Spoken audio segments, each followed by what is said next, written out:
राष्ट्रीय पिछड़ा मोर्चा संगठन की ओर से वोट चोरी के नाम काटने पर अपनी समस्याओं को लेकर जिला कलेक्टर को ज्ञापन सौंपकर कार्रवाई की करी मांग।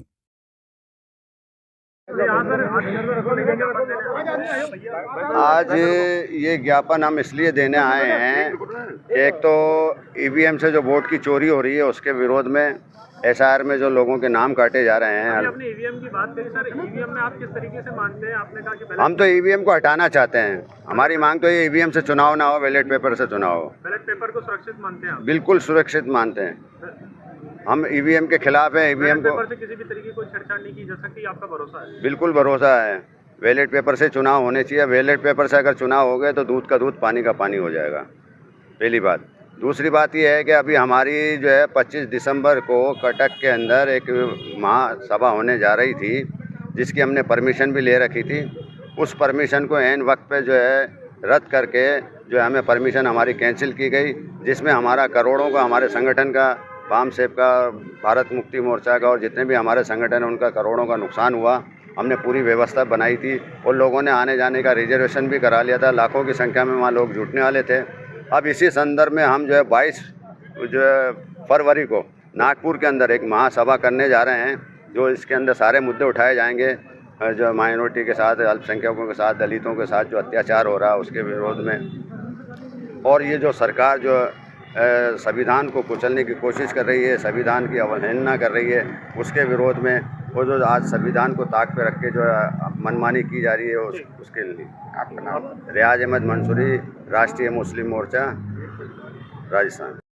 एक मिनट। जी सर, मैं अरई तहसील से ग्राम सिरोंज का मुस्लिम समुदाय के साथ ये जो संस्था हमारे सामने खड़ी है, उन्होंने हमारी हेल्प की है। हम यहाँ पे आए, उन्होंने कहा कि जो भी मदद होगी हम तहे दिल से, आप गांव से आए हो, हमारे साथ कोई भी नहीं है। ये जो यहाँ पे वाम सेब के सदस्य, मुक्ति मोर्चा के जितने भी सदस्य, अजमेर के जितने भी सभी कास्ट के यहाँ पे खड़े हैं बंदे बुजुर्ग, हमें इन्होंने आश्वासन दिया है कि जो तुम्हारे साथ, तुम समुदायों के साथ गांव के अंदर अत्याचार और अन्याय हो रहा है, हम 40 दिन से भाग दौड़ कर रहे हैं। कब्रिस्तान का एक टुकड़ा है छोटा सा 300 बाई 200, उसके लिए हम सिरोंज के सरपंच से लेकर अरई एसडीएम से लेकर और यहाँ थाने, यानी पूरे कोई ऐसी संस्था बाकी नहीं रही सरकार की जिसमें हम नहीं गए। लेकिन 40 दिन में हमें कहीं से भी विश्वासप्रद बात नहीं मिली, नहीं कोई आश्वासन दिया गया, नहीं न्याय दी गई।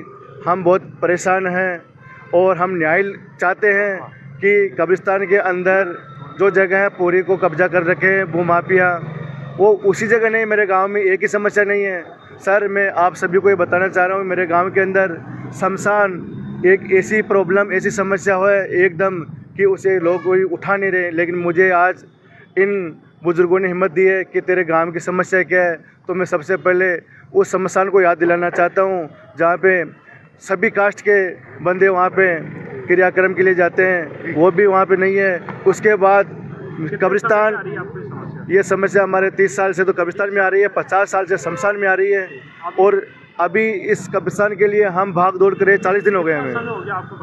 40 दिन हो गए सर। 2023 में बिल्कुल पूर्व एमएलए था, उसने अतिक्रमण हटा के जगह दी थी, लेकिन इन भू माफियाओं की वजह से वापस 11 दिसंबर 2025 को रात को पक्का निर्माण कर लिया सर। आपका नाम? मेरा नाम कालुद्दीन मंसूरी, गांव सिरोंज का रहने वाला हूं। मैं एक ही मुद्दा नहीं लेके